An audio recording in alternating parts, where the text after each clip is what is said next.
아인슈타인은 이렇게 말했다. 우리는 아직 자연이 우리에게 보여준 것을 0.001%도 알지 못한다. 우리가 아직 밝혀내지 못한 인간의 잠재 능력에는 거의 모든 몸의 질병을 치유할 수 있는 마음의 힘이 포함되어 있을 것이다.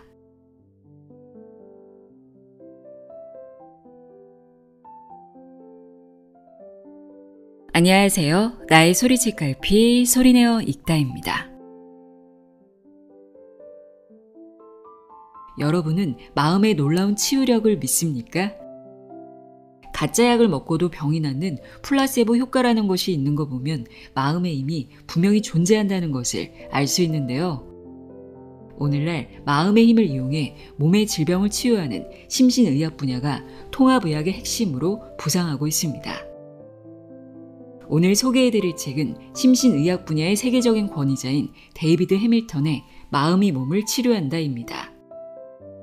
저자는 유기화학 박사로 영국 대형 제약회사에서 신약 개발을 담당한 연구원으로 근무했는데 개발 과정 중 실험에서 드러난 플라세보 효과를 통해 질병은 약이 아니라 마음이 치료한다는 것을 명확하게 깨달았다고 합니다.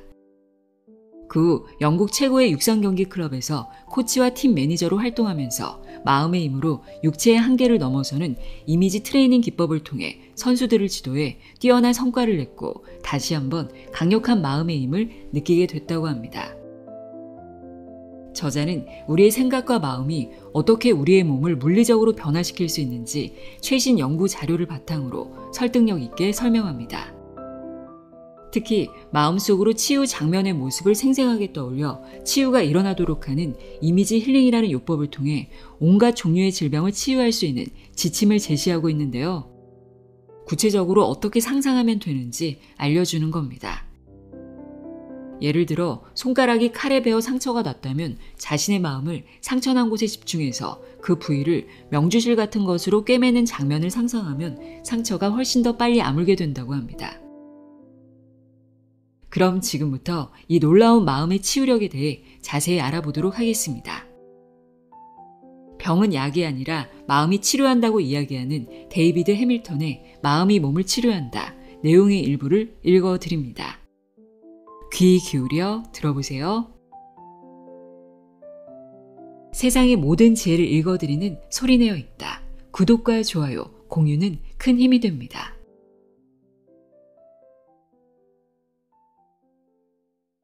긍정적인 생각의 힘. 낙관주의자들은 비관주의자들보다 오래 산다. 메이오 클리닉의 연구진이 30년간 447명을 대상으로 수행한 실험의 결론이다. 그들은 낙관론자들이 비관론자들보다 일찍 죽을 위험이 약 50% 정도 더 낮다는 사실을 알아내고 이렇게 기록했다.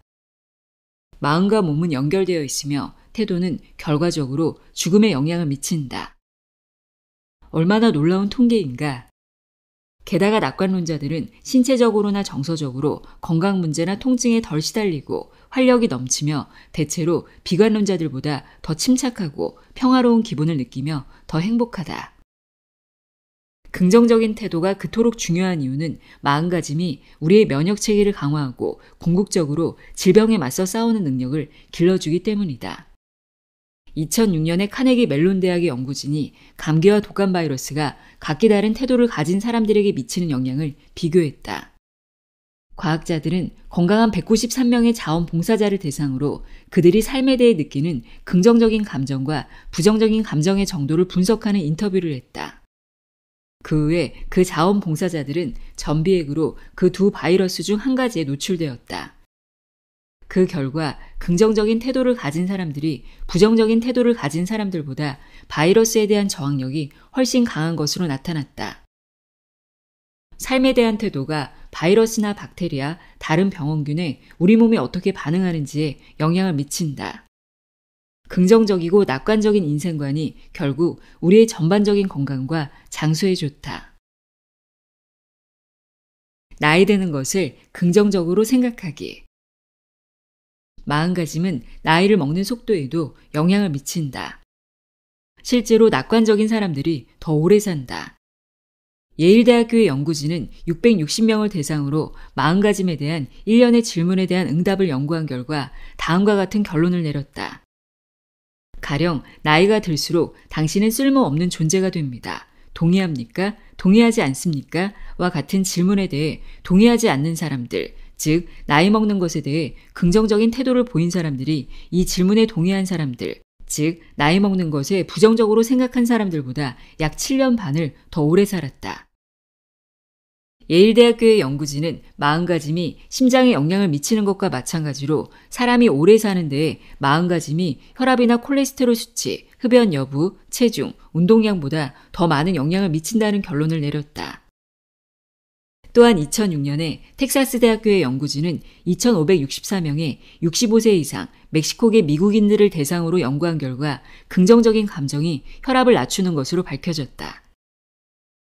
2004년에 텍사스 대학교의 연구진은 심지어 노쇠함도 마음가짐과 연관이 있다는 사실을 알아냈다. 그들은 멕시코계 미국인 사회에 놓인 1,558명을 대상으로 연구를 수행했는데 노쇠한 정도를 판단하기 위해 체중 감소, 체력 소진, 걷는 속도, 악력 등을 측정했다.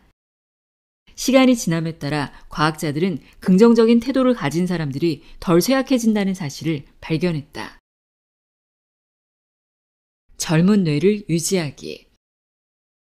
두뇌 트레이닝을 전문적으로 하는 회사인 포지트 사이언스의 연구진이 발표한 최근 연구에 따르면 노인의 정신적 쇠퇴는 실제로 되돌릴 수 있다.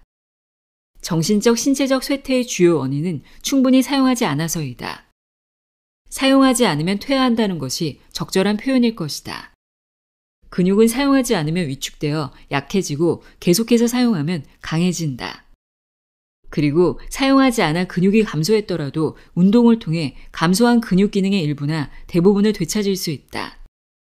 정신적 기능의 경우도 마찬가지다. 나이가 들어서도 계속해서 뇌를 사용하면 뇌 기능이 더 향상된다. 포지트 사이언스 연구진은 이 연구를 하기 위해 뇌가 성장하는 능력인 신경 가소성을 향상시키는 트레이닝 프로그램을 고안해냈다. 뇌는 한때 믿었던 것처럼 굳어진 물질 덩어리가 아니라 우리의 경험에 반응하여 끊임없이 변화하는 어떤 것이다. 미국 국립과학원 회보에 발표한 연구에 따르면 노인들은 두뇌 트레이닝을 받은 후 기억력이 상당히 향상되었다.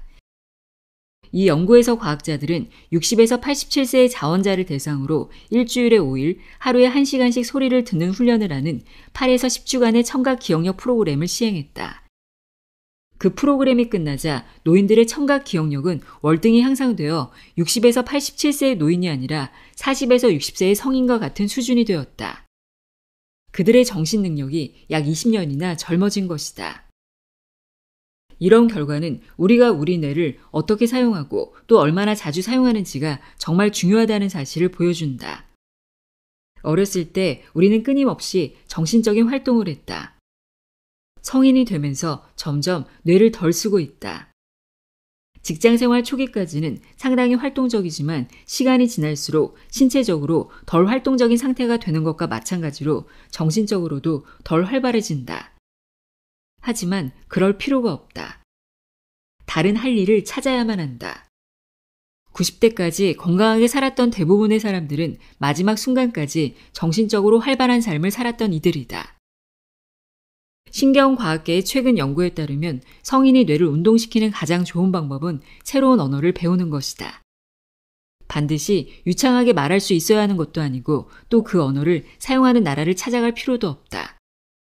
단지 언어를 배우기 위해 뇌를 사용하기만 하면 된다.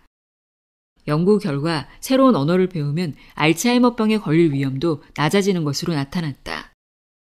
미국 의학협회에 실린 연구에 따르면 평균적으로 꾸준히 인지활동을 하는 사람은 그렇지 않은 사람보다 알츠하이머병에 걸릴 위험이 47% 낮은 것으로 밝혀졌다. 많은 성인들이 나이가 들면서 뇌 기능이 현저히 감소한다고 너무 굳게 믿은 나머지 마치 부정적인 플라세보 효과처럼 자기 강화적 악순환에 빠지게 되어 결국 행동 방식마저 바꾸게 된다.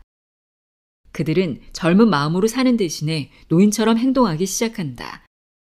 하지만 이런 태도는 주변 사람을 보고 그들이 어떻게 행동하는지를 살펴보는 데서 비롯된 것이다.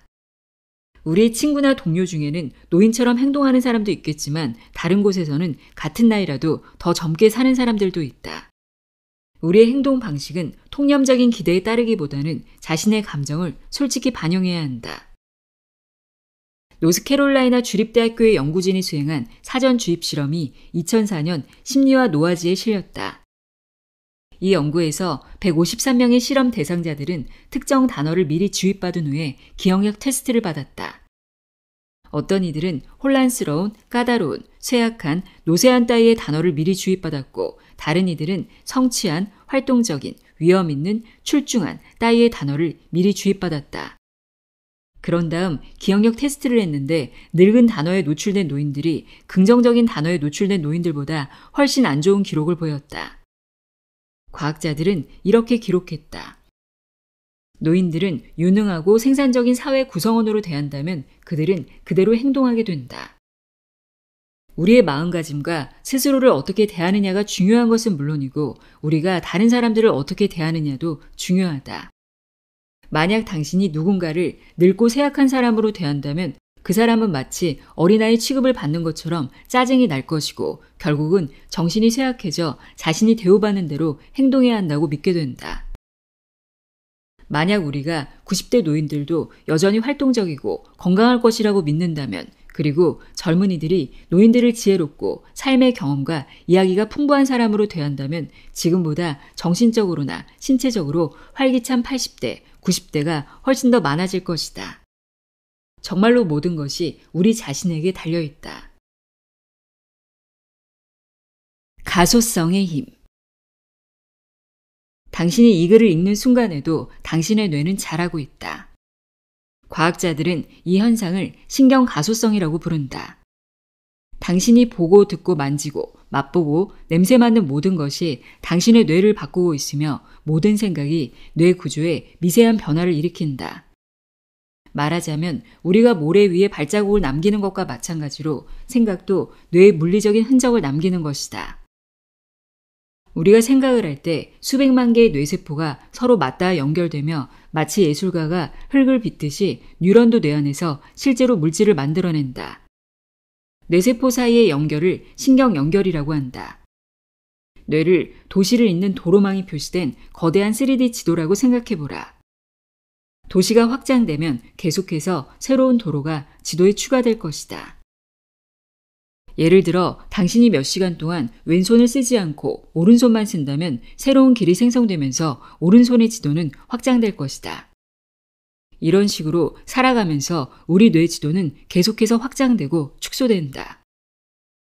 마찬가지로 점자를 읽을 줄 아는 시각장애인에 대한 연구 결과 시각장애인들이 점자를 읽는 법을 연습할수록 집게손가락 끝을 관장하는 부위의 뇌 지도가 확장되는 것으로 밝혀졌다. 지도 비유를 계속하자면 개별 뉴런을 나무에 비유할 수 있다. 뉴런은 가지를 가지고 있는데 이들 뉴런은 가지가 뻗어나가서 다른 뉴런의 가지와 연결된다. 각각의 도시에는 집 대신 나무들이 있고 길은 나무들이 다른 나무들과 연결되는 가지이다. 생각이 뇌를 바꾼다. 오감으로 느껴지는 신체적 체험만이 뇌를 바꾸는 것은 아니다. 우리의 생각으로도 뇌를 바꿀 수 있다. 2007년 미국 방사선 학회지에 실린 수학자들에 대한 과학적 연구에서 가장 오랫동안 수학에 종사했던 사람이 수학적 사고를 관장하는 뇌 부위가 가장 큰 것으로 나타났다. 수학자들이 그렇듯이 사고하고 추상하고 분석하면서 수학자로서 보낸 세월 동안 매년 수학의 뇌 지도에 새로운 가지가 추가된 것이다. 런던 택시 기사들을 대상으로 한 실험에서도 비슷한 결과가 나왔다. 몇 년 동안 길을 익히고 암기하는 사이에 뇌 지도가 확장된 것이다. 배우는 것은 단지 보고, 듣고, 만지고, 맛보고, 냄새 맡는 것보다 더 높은 차원의 것이다. 그리고 이런 생각들이 당신의 뇌를 변화시킨다. 따라서 공부하는 것은 뇌를 바꾸는 일이다. 실제로 2006년 신경과학회지에 실린 한 연구에서 학생들이 시험 공부를 할 때 뇌 지도가 변한다는 사실이 밝혀졌다. 독일 레겐스부르크 대학교의 과학자들은 38명의 의대생들이 의사시험 공부를 하는 것을 살펴보았는데 그 과정에서 기억력과 추상적인 정보를 처리하는 뇌 부위가 두꺼워졌다는 사실을 알아냈다. 결국 우리의 체험과 생각이 뇌를 바꾼다. 뇌는 우리가 흔히 생각하는 것처럼 신체에 유전적으로 프로그램된 지시를 전달하는 정적인 유기적 물질 덩어리가 아니다. 뇌는 끊임없이 변화하는 뉴런들의 네트워크, 즉 신경 연결망이다. 또한 우리가 변화의 주체다. 기적을 부르는 데의 저자인 의학 박사 노먼 도이지는 이렇게 말했다. 뇌는 운동하면 자라는 근육과 같다는 말은 단순한 비유가 아니다. 근육과 마찬가지로 뇌도 우리가 사용할수록 두꺼워진다. 우리가 뇌의 어느 부위에서든 새로운 연결을 만들어내면 뉴런들이 빽빽해지면서 서로 밀어내게 되는데 이것은 마치 인접해 있는 두 그루의 나무에서 수천 개의 새로운 가지가 자라날 때 서로 밀어내는 것과 같은 이치다. 이런 식으로 우리가 같은 생각을 반복하고 같은 아이디어를 곱씹어보고 같은 꿈을 계속해서 꾸면 뇌가 두꺼워지게 된다. 사용하지 않으면 잃는다. 본성은 바꿀 수 있다. 노먼 도이지가 말했듯이 뇌는 근육과 같다. 근육은 더 많이 쓸수록 더 발달한다. 근육은 쓰지 않으면 위축되어 작아진다. 그러므로 당신이 생각하는 방식을 바꿀 때마다 예전 방식으로 생각하던 것을 담당하는 신경 연결은 점차 사라지고 새로운 방식으로 생각하는 것을 담당하는 신경 연결이 자라기 시작한다. 당신이 항상 무언가를 불평한다고 가정하자. 부정적인 생각과 감정을 처리하는 뇌 지도가 발달해 있을 것이다. 하지만 이 책을 읽고 난 후에 당신이 세상을 다르게 보기로 마음먹는다면 당신의 생각이 신체에 영향을 미친다는 사실을 알게 될 것이다. 긍정적으로 생각하고 감사하는 습관을 가지게 될 것이다. 이제 당신에게선 새로운 방식의 생각을 처리하는 새로운 뇌 지도가 자라게 된 것이다. 그러면 불평의 뇌 지도는 줄어들기 시작할 것이다. 놀랍도록 짧은 기간 내에 새로 만들어진 긍정적인 감사의 뇌지도가 부정적인 불평의 뇌지도보다 더 커질 것이다. 신경학적인 측면에서 보면 긍정적인 생각과 감사하는 마음은 습관이 된다. 이처럼 새로운 태도가 당신의 뇌에 연결되어 당신은 전혀 다른 사람이 되는 것이다. 자신의 마음을 바꾸려는 노력만 하면 된다. 뇌가 그 변화에 반응할 것이고 잊고 새로운 뇌지도를 만들어 나가면서 결국에는 더 이상 많은 노력을 할 필요가 없게 될 것이다. 새로운 태도가 뇌에 연결되어 습관이 되는 것이다. 이미지 힐링요법. 이미지 힐링을 이용한 치료의 핵심은 몸속에서 진행되는 치유 과정을 상상하는 데 있다. 병에 걸린 부위에 신경을 집중하면 그 신체 부위와 그 부위를 관장하는 뇌의 영역이 활성화된다. 내 견해로는 상상하면 뇌 지도가 바뀌고 뇌와 신체에서 화학물질도 방출된다. 또한 유전자 스위치가 켜지거나 꺼지면서 줄기세포가 어떤 타입의 세포로 변할 것인지에 영향을 주는 것 같다. 그리고 이런 상상은 자기 몸속에 아주 작은 사람이 있다고 생각하면 쉽게 이해된다. 나는 이것을 미님이라고 부른다. 미님이로서 당신은 치료 과정에 참여하는 것이다. 예를 들어 베인 곳이 있다면 당신은 스스로 미니미가 벌어진 상처를 잡아당겨 붙이는 장면을 상상할 수도 있다. 아니면 상상의 줄이나 마법의 줄로 벌어진 상처를 잘 꿰매어 흔적도 없이 아물게 하는 것을 상상할 수도 있겠다. 이런 상상을 하는 사이에 베인 상처 부근의 세포들이 자극을 받고 상처 부위를 관장하는 뇌의 영역도 자극을 받게 된다. 그 부위에 신경을 집중할수록 그 부위의 뇌 지도가 바뀌는 것이다. 뇌는 진짜로 존재하는 것과 우리가 상상하는 것을 구분하지 못하는 것 같다. 따라서 신경 전달 물질과 신경 펩티드가 뇌의 이 영역을 감싸고 이 영역의 유전자 스위치도 켜지거나 꺼지게 된다. 그리고 신경 펩티드가 분비되어 혈류로 퍼져나가게 된다. 몸 전체의 유전자와 특히 베인 상처 부위의 유전자 스위치가 켜지거나 꺼지게 된다. 특히 성장 호르몬이 활성화되어 치료 과정이 더 빨라진다. 줄기세포의 유전자도 활성화되어 줄기세포는 새로운 피부세포로 자라나게 된다. 이미지 힐링을 통해 스트레스나 긴장을 느끼지 않게 되면 스트레스 유전자도 비활성화된다. 이미지 힐링 덕분에 치료 속도가 빨라지게 된다. 또한 당신은 상처가 완벽히 아물 거라고 상상했기 때문에 이것 또한 효과가 있다. 상처가 잘 아물 거라고 상상하지 않을 때보다 훨씬 더 깨끗하게 나을 것이다. 만약 흉터가 남을 것을 두려워하면 치료 과정이 우리가 상상하는 방향으로 기울게 될 가능성이 커진다. 수세기 동안 사람들은 이미지 힐링을 통해 놀랄만한 성과를 얻고 있다. 과학이 몸과 마음의 관계에 위력에 주목해 탐구하기 시작한 지는 고작해야 10년 정도밖에 되지 않았지만 그런 힘은 과거부터 항상 존재했다. 과학자들은 이제 겨우 놀라운 치유의 기적이 일어나는 이유에 대한 탐구를 시작했을 뿐이다. 결국 화학물질이 어떻다거나 유전자 스위치가 켜지고 꺼지는 따위는 그다지 중요하지 않다. 그런 것에 대해 조금이나마 이해하는 것이 우리가 믿음을 가지는데 도움이 된다는 사실이 중요하다. 여기서 내가 원리를 설명하는 것도 그 때문이다. 하지만 플라세보 효과에 있어서와 마찬가지로 날마다 이미지 힐링을 함으로써 기대를 하게 되면 그것이 몸속에서 엄청난 변화를 일으킬 수 있다. 이 책의 요점은 사람들이 병에 걸리거나 아플 때 마음을 어디에 집중해야 하는지를 제시하는 데 있다. 이제 이미지 힐링을 잘하는 방법에 관해 살펴보기로 하자.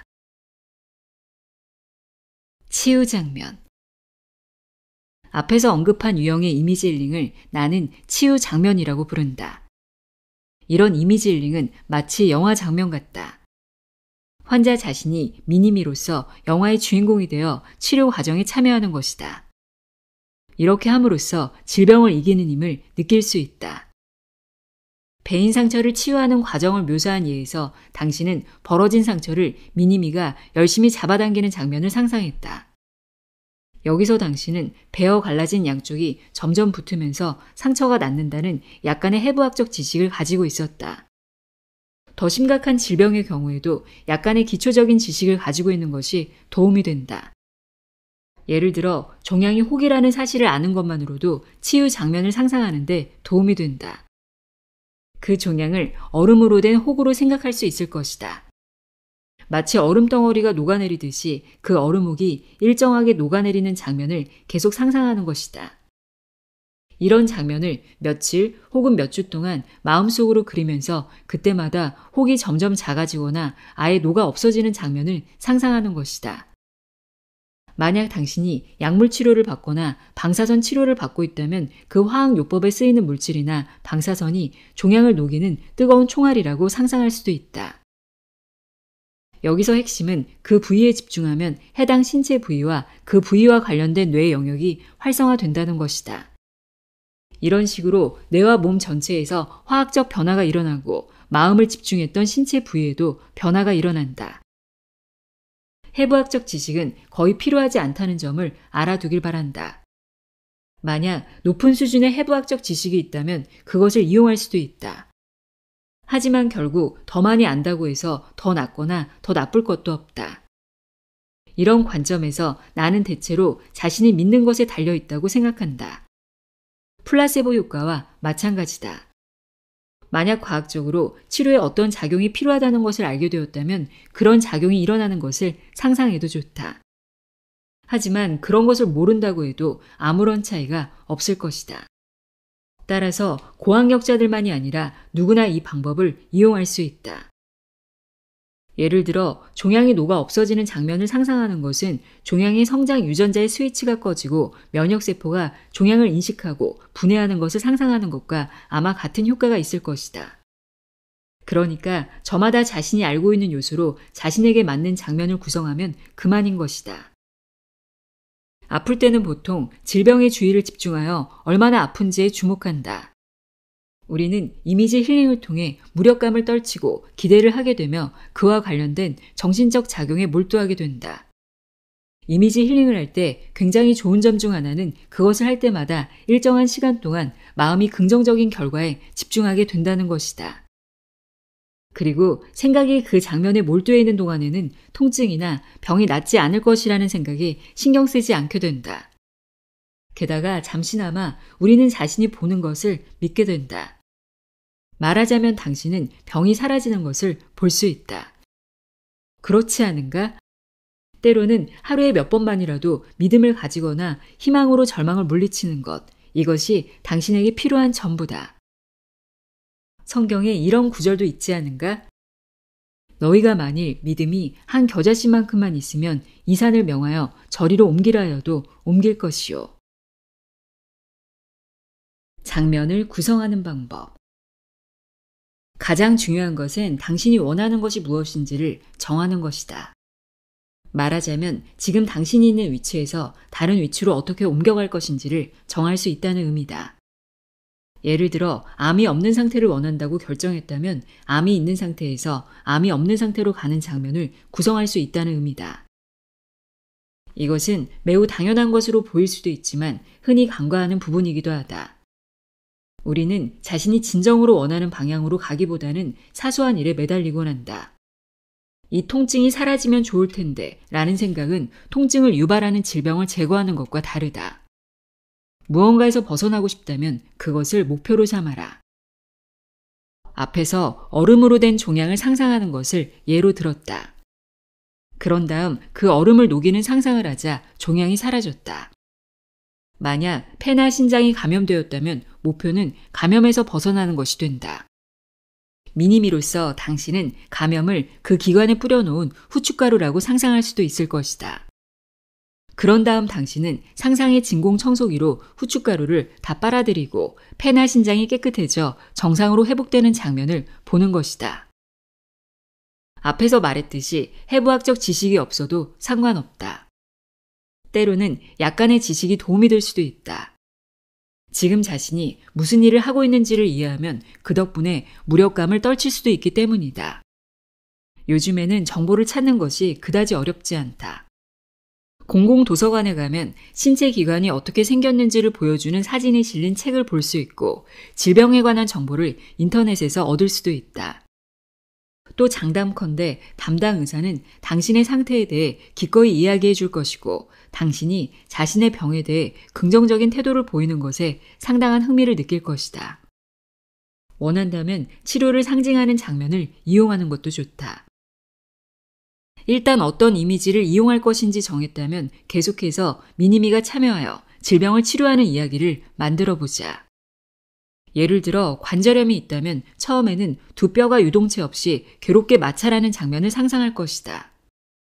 당신의 목적은 유동체로 관절을 매끄럽게 하여 더 이상 마찰이 일어나지 않게 하는 것이다. 이때 미니미가 관절로 올라가 그 위에 윤활액을 잔뜩 짜놓는 장면을 상상해 볼 수 있다. 이제 관절에는 윤활유가 제대로 발라졌다. 그러면 이제 매끄러워진 관절이 마음대로 편하게 움직이는 모습을 상상할 수 있을 것이다. 물론 다른 방식으로 상상의 나래를 펼칠 수도 있다. 내가 진행했던 한 워크숍에 참가한 케빈이라는 친구는 상상의 광부들이 관절로 올라가서 두 뼈가 서로 부딪히는 부위를 깎아내어 뼈 사이의 공간을 만드는 장면을 상상했다. 이어서 케빈은 광부들이 기둥을 세워서 공간을 띄워주어 뼈들이 다시 부딪히지 않게 하는 장면을 상상했다. 그러자 또 다른 광부가 윤활유를 가득 담은 양동이를 들고 올라가 두 뼈 사이의 틈에 부었다. 그런 다음 세워둔 기둥을 제거하고 나면 이제 두 뼈는 뿌려넣은 윤활유 위에 편안히 자리를 잡았다. 이미지 힐링을 제대로 하는 데 있어서 왕도는 없다.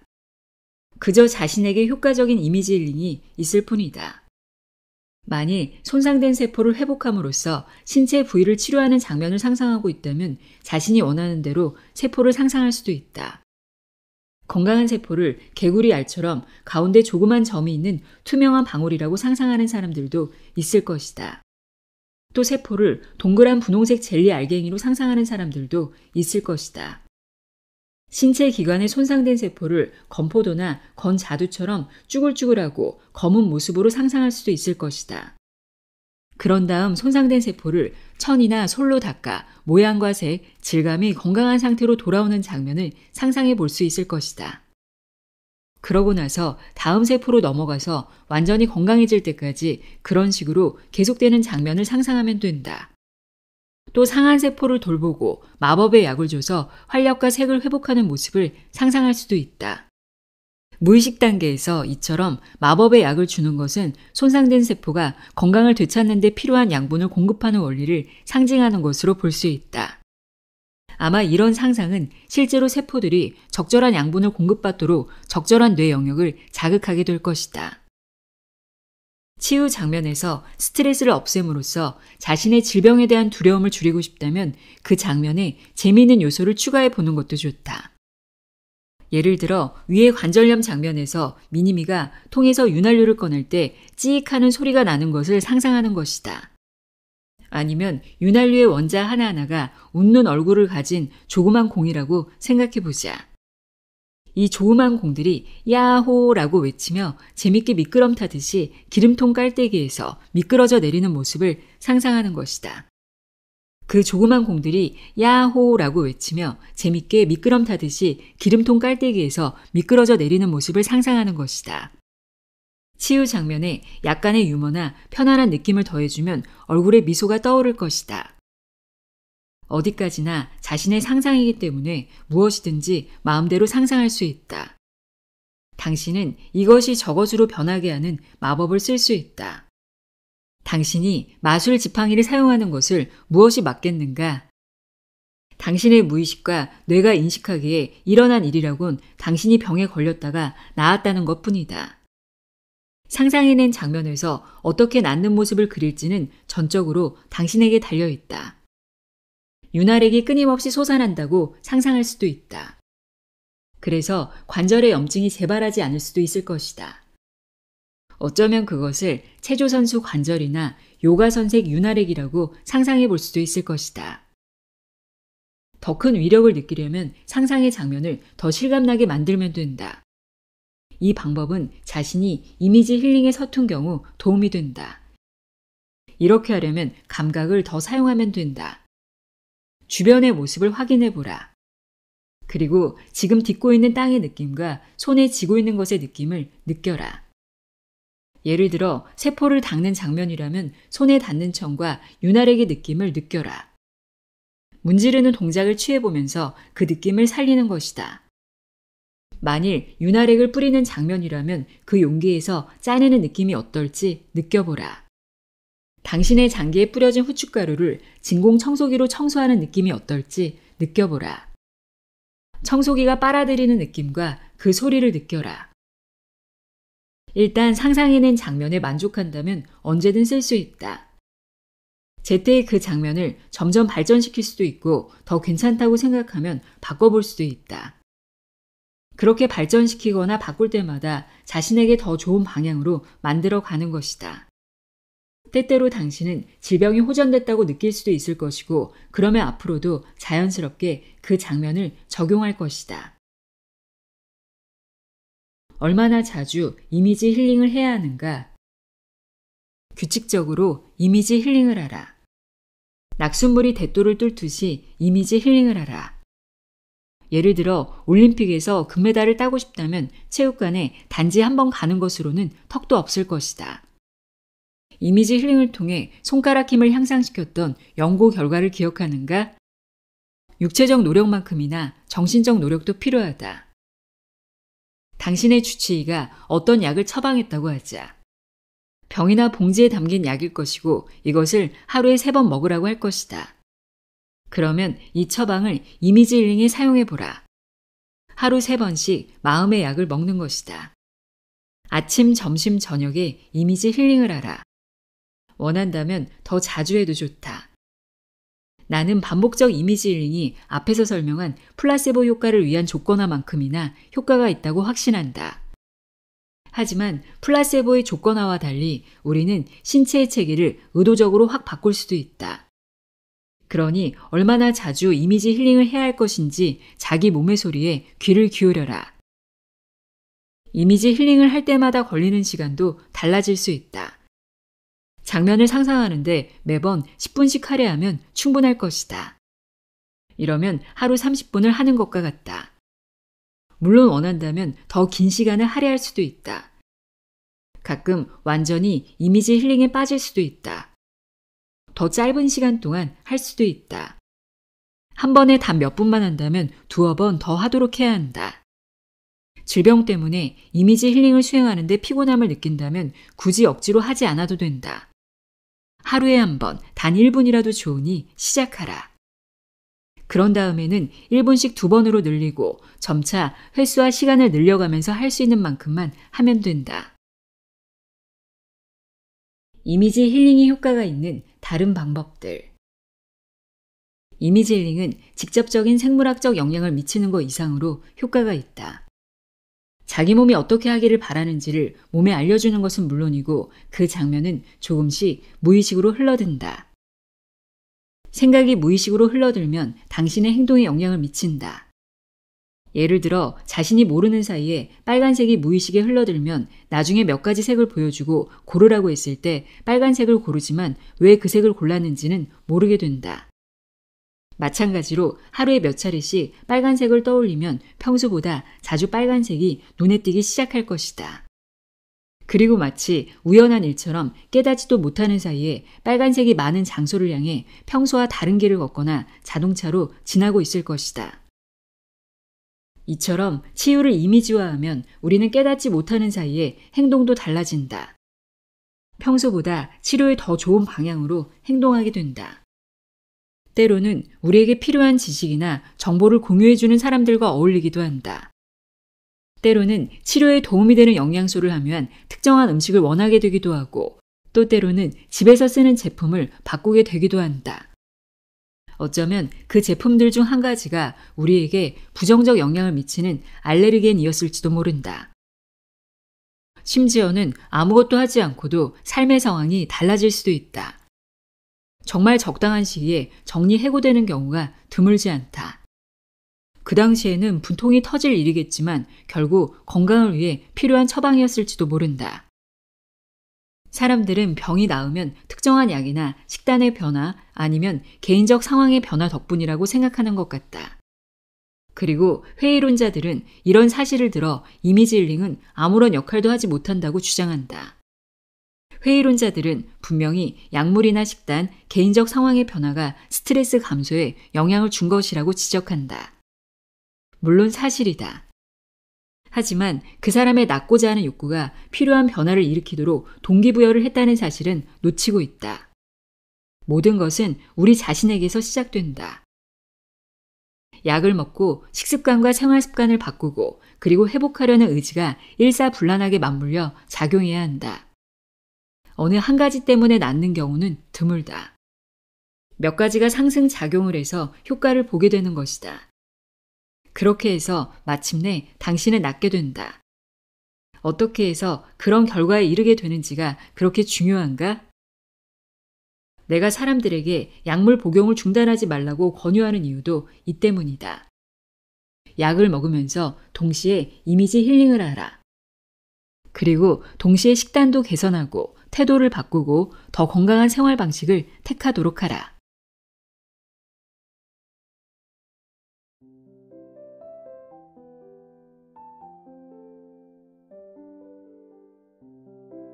데이비드 해밀턴의 마음이 몸을 치료한다 읽어드렸습니다.